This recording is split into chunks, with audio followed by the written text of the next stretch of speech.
Were you out of Stanford before you went to the MIT and the radar stuff No, no. I went to radar school in 1945. at MIT? Yeah.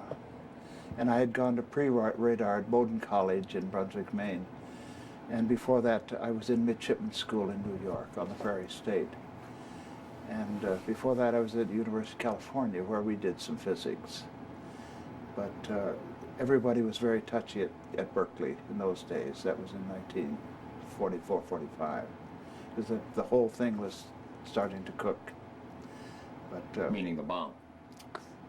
the bomb, yeah. So when you're at MIT getting training in radar, it's still pretty new technology, still pretty important. It was the best we had at the time, yeah, the very best. And to make it work and to be able to repair it quickly was important.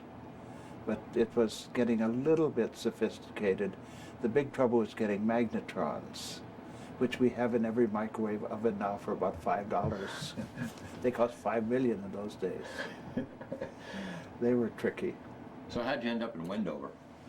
I went to work for the Boeing Company in 1946, and they had, Boeing was asked to develop a missile to chase aircraft.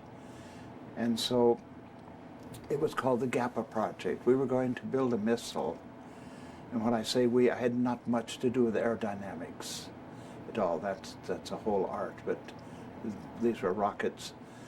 We were going to test some configurations preliminary to what's called a ground-to-air pilotless aircraft. And the first things we did, we took 4 big boosters from Aerojet in Sacramento, hooked them to telephone poles, and just see how good the jets were. We'd shoot those up to the sun. Out there in the middle of the desert. Out in the middle of the desert. Shooting up telephone poles. Yeah. And amid all this high technology, we could look across Bonneville and see the old wagon tracks coming east and west, heading to Salt Lake that way and heading east to Nevada. So the general project for Boeing is to build a surface-to-air missile that works. Ground-to-air. Ground-to-air. What's your part in it? What's your expertise? My job was to watch over what are called telemetering stations. The missile had a little radio transmitter in it, and it would feel around itself for pressure, temperature, acceleration, pump it into the transmitter. It would come down to the stations, and as it took off and flew, then we knew what was going on inside the missile. So it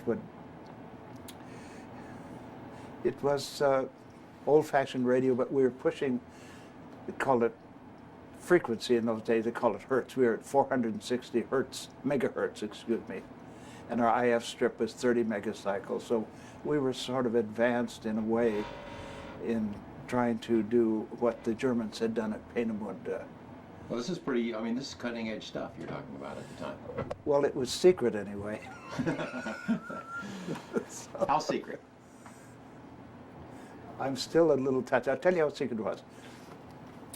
We shot a pretty nice shot in 1947, early 7. And it took 10 years before the picture of it appeared on Newsweek magazine.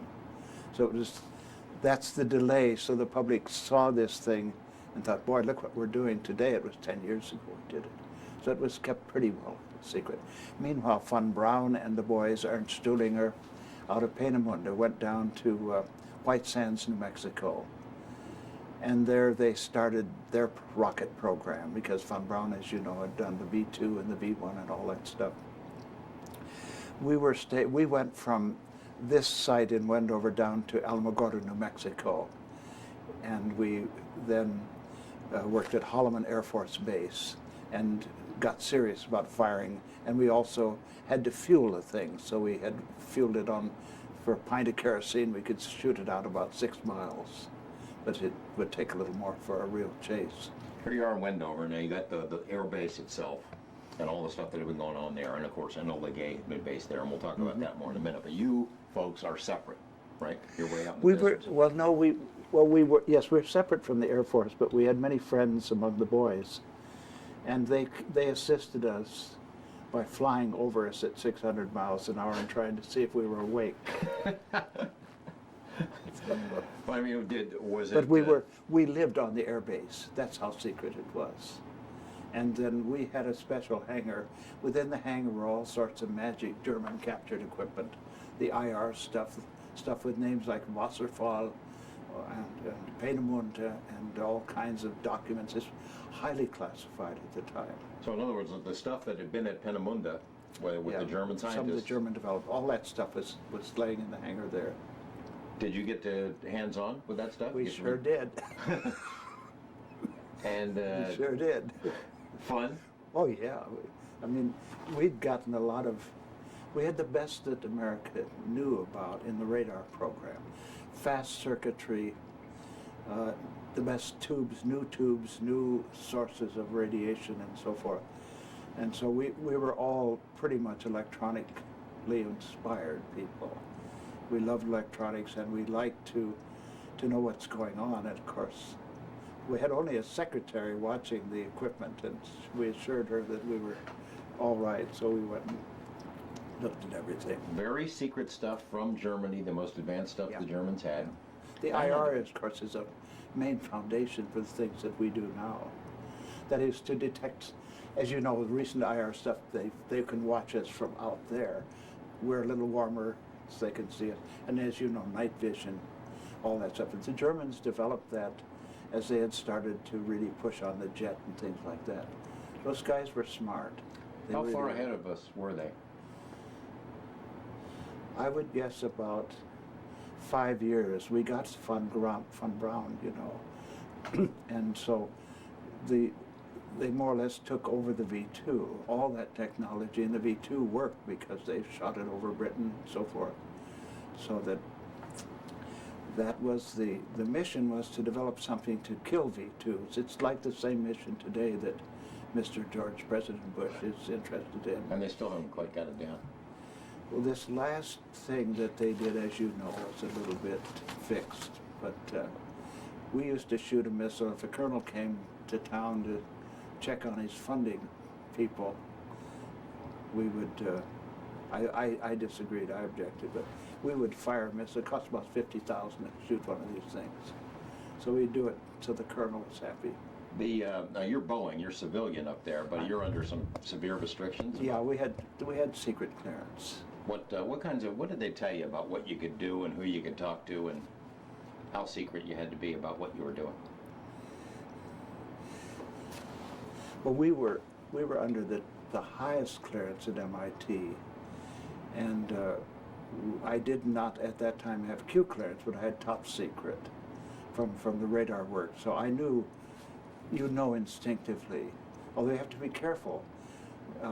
They had classified the impedance of a 50-ohm transmission line during the war, just as a kind of catch-all. And there were often young second lieutenants that were not skilled in the art. So you had to know a little bit of the details in order to classify something. So in general, things got classified that were an abundance of classification. But the German stuff was rightfully classified. That was very secret. Did you know, your group, although you stayed on the base, and certainly there was camaraderie there, what you did in the daytime, your work was separate from anything else Yes, that was indeed, going it on? was, yeah.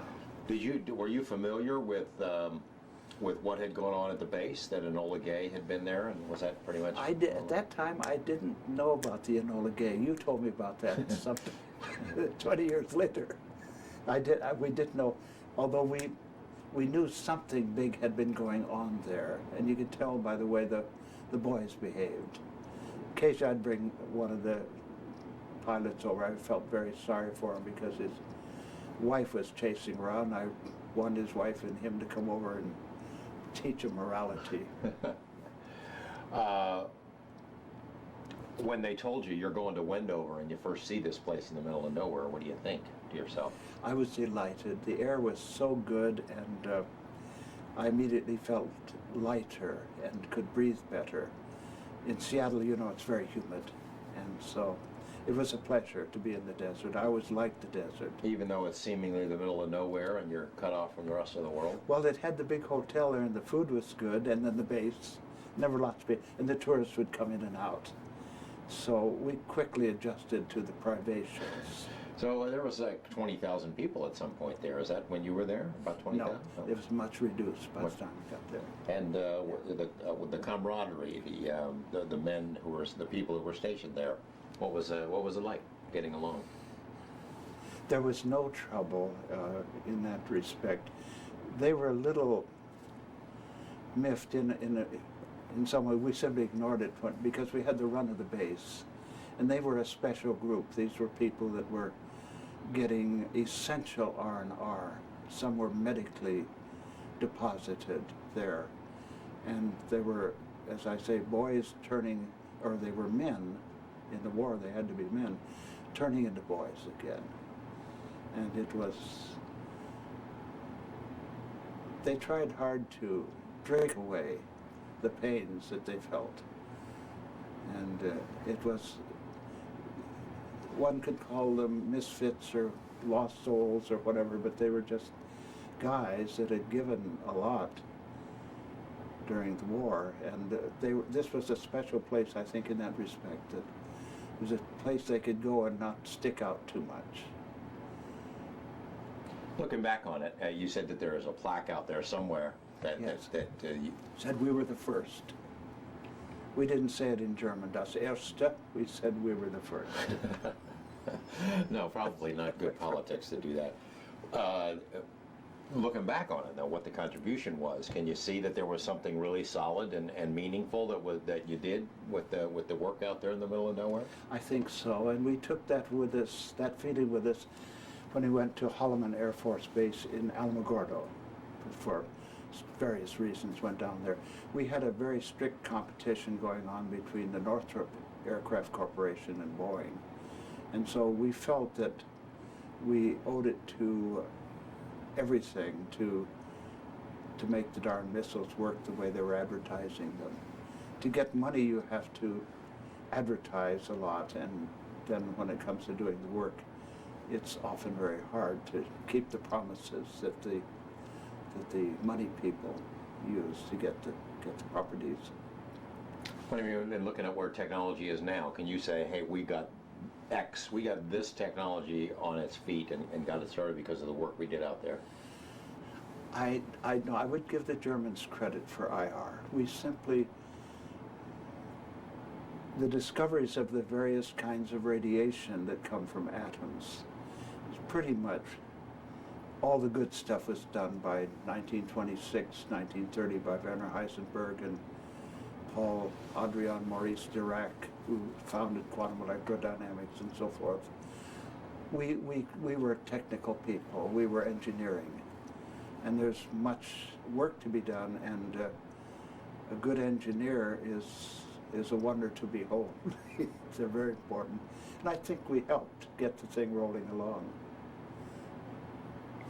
Meaning the Germans had done the atomic research, you're saying? Yeah, I could show you, I still have some of the Peenemünde stuff, the thermodynamics and the statistical mechanics Leading of the to rockets interaction. Where you could talk about turbulent flows. You know, the Germans, Prantl and Meyer, they were experts in these very complicated, impossibly complicated flows where it's waterfalls and it was not nice, smooth flow, and sonic things going supersonic and so forth, where the literature was very meager. And so we had the living Germans there from Peenemünde. Half of them went to Russia. The Russians found that Peenemünde was a rich source for their programs. So half the Germans went there and half went with us. So you, but at least you can, I'm just trying to figure out a way to quantify or explain what was accomplished there. I don't want to exaggerate it or something, but to say that you took the German technology, figured out how we could apply it in use in other programs. Eventually, it was what you did there was incorporated into other programs and technologies. Yeah, and it's things like of that climbing a mountain. until you don't really advance your knowledge of what it looks like until you get there to the top. And so there's all kinds. You fall down and you cut yourself, you ruin your leg like I did this knee recently. And we always felt we were minor players, and I think we were. On the other hand, we were part of the walk up the mountain to the beautiful rockets that we fire today, and the knowledge that's there. And we served in a way to remind the Germans that Americans like free enterprise, that they could run their show in Houston, and von Braun was really something. But we also were competing with them too. And so that healthy spirit, I think, helped a little bit. You weren't married at the time, but if you had been, you couldn't have told your wife, right? It's dangerous to tell girls anything. Okay. And then later you got into, well, I've got that in the resume, so. Anything else you want to say about the days in Wendover and where they sit in your memories, and whether you ever think about them, and if you think about them, what is it that you think about? Well, it was, amidst all the high technology, we used to go off on the weekend and find tunnels and dig up Indian arrowheads and things of that sort. And the old and the new, and there were occasional old ranch houses, so you could feel the past. In America, the past is 100 years ago, or 200. We don't have much of that old stuff. In Norway, if you look at a stavkirke, for example, it's 1,000 years old. My ancestors remember 1,000 years back, the way some of my friends from Israel remember the tree that Christ leaned against, and it's to them very real. It's the time period, the Nazis were conquered, the Japanese were vanquished. Were you aware of who the next enemy would be? It's 46, 47, the dawn of the Cold War, but were you aware that, this was going to be vital to use against somebody else? Yeah, we understood that the best offense is the best defense is a good offense. Whatever you call it. Meaning what? What do you mean? Meaning offense against the Russians? Well, one knew that we would be up in space. I started reading H.G. Wells and Jules Verne in the 1900s, produced, but I was born in 21, and I was reading that stuff at the age of 3. So we knew all about laser beams and all the colored rays and the destruction power and everything, but when we thought about it, we were busy having fun a lot of the time, playing music and interacting with the tourists and being friends with the airmen. But one knew that eventually there would be control of what's up there. The high ground of space. Yeah, that's the high ground. And you knew you were competing against them, the Russians? Well, I never felt frightened by the Russians, because communism as such, especially as exemplified in Karl Marx's writings, it couldn't work. You knew that. and it was, Marx couldn't make it simple. And when you read Bertrand Russell, you know that he saw Lenin as a rather bad character who rejoiced in murdering people. And so I liked Bertrand Russell a lot. And we understood that it's necessary to have enemies in order to bring the people together. So if your human and Christian impulses can be matched with your best economic advantage, then you have a happy combination. Let me take another shot at to see if we can capsulize this. It's 46, 47, beginning of the Cold War. Did you know why it was important for you to be working on that, with the idea of who the next enemy was going to be at that point? I must tell you, George, all my life my enemy was not knowing what was going on in the world. And I was like a little Maxwell. I've told you the story of the watch. His father gave him a beautiful watch. Maxwell took it apart. His father was distressed. Why? Well, I wanted to know the particular go of it. I'd read enough history not to think that things were not going to repeat themselves. But I never thought in those terms. I'm one of the lucky people who had something so wonderful to think about. We had beginning to understand radio and Maxwell's equations. In between the simple engineering work, we were trying to calculate the wave equation and get the properties of the waveguides that we'd use to send the microwaves and so forth. I must say I was not... So the answer is no, you were not thinking about it in terms of we need to get this done to beat the Russians. No, most of us are just dumb guys. Most engineers are dumb. We were just doing We it just because do it was fun to work on. Yeah, it was fun.